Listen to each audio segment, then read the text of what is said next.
Welcome back. We're going to finish up our discussion today about principles for a better post-pandemic you. Again, this was brought to us by Brad Stulberg of the Wall Street Journal.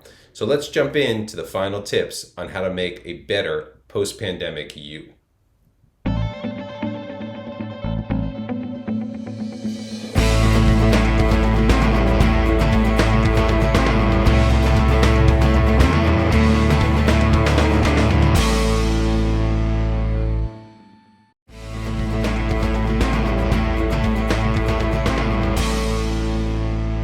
Tip, be patient with yourself.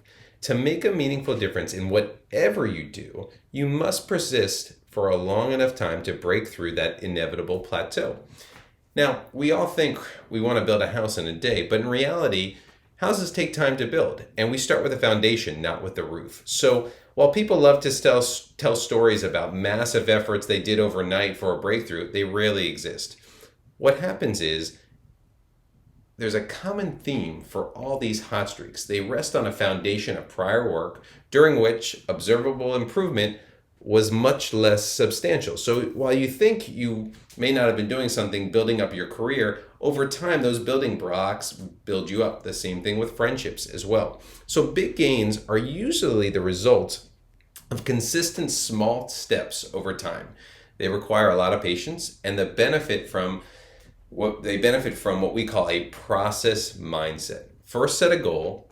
Next, figure out the discrete steps towards that goal that you control. Then, most importantly, forget about the goal and focus on execution of the little steps. You'll hear a lot of college and professional coaches talking about building things up from the ground up and doing the little things to make it happen. The same thing should be done with yourself. Take your time and don't judge yourself based on a long-term goal, but based on a level of presence and effort that you're exerting in the moment right now. If you catch yourself obsessing about the goal, use it as a cue to ask yourself, what could you do right now to help you achieve it? Sometimes the answer is nothing at all and just resting. That's okay too. But take your time to build your house so that you will achieve your goal, and be patient with yourself.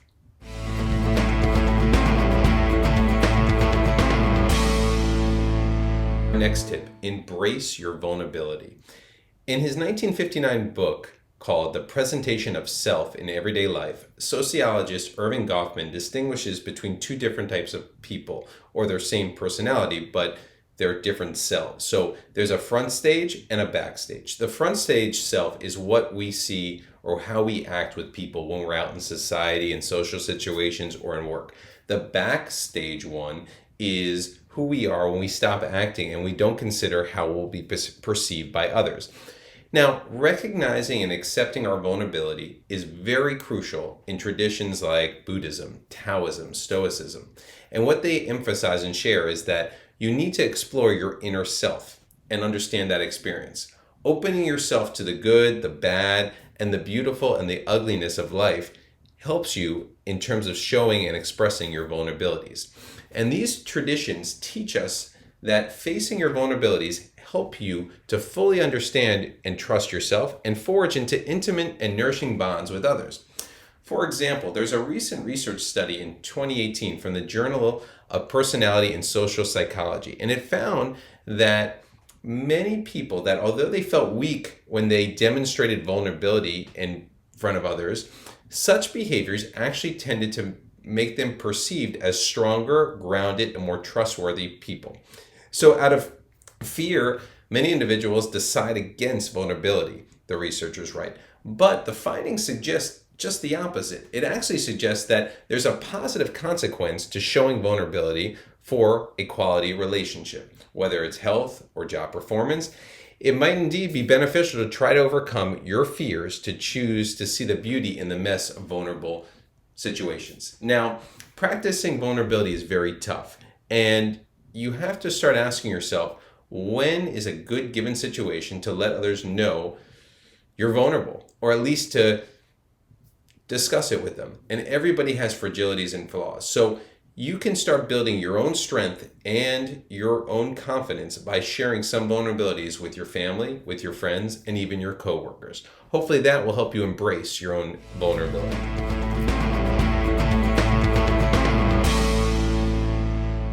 Our final tip, find a community. As we all know, the incessant drive to be productive, it may help us get ahead in the short term, but it's detrimental to our social, our spiritual, and our psychological well-being in the long run. It crowds out that time and energy that we could devote to forging closer relationships with our family and our friends, and to experiences and traditions that give us a deeper sense of bonding and belonging. The research shows that loneliness is associated also with anxiety and depression and burnout. So how do we get around this? Find a community, join a tribe, understand how to connect better with people. Because when you emphasize that, you'll find that place in that deep community as a big need to helping you forge better relationships and feel more comfortable with yourself. These deep communities provide us with spaces where we can support one another, we can relate to one another, we can talk about ourselves in a vulnerable way, and we find the relationships that keep us grounded. So when you think about these 5 principles, try to work through all of them, and in fact, look for that community at the end of the day.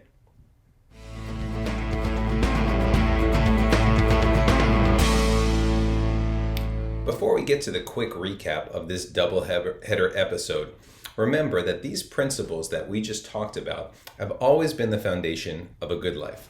But in the rush and anxiety of the modern world, we've lost sight of them. So the disruption of the pandemic has given us an opportunity to reconsider and start again. Consider using some or even all of these principles as you rebuild yourself. Here's a quick recap in case you forgot some of them.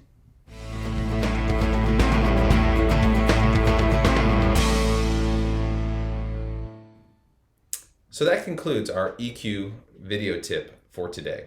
Try incorporating some of these tips into your daily routine. But remember, use what works best for you and personalize it for yourself. Thank you always to our great research team for providing us with some great tips today. As always on EQ video tip, we want to end with gratitude. So thank you for watching. We really appreciate it. Here are some resources that you can use if you want more information on EQ going forward. Thank you again, and we look forward to seeing you in the next episode. Thank you.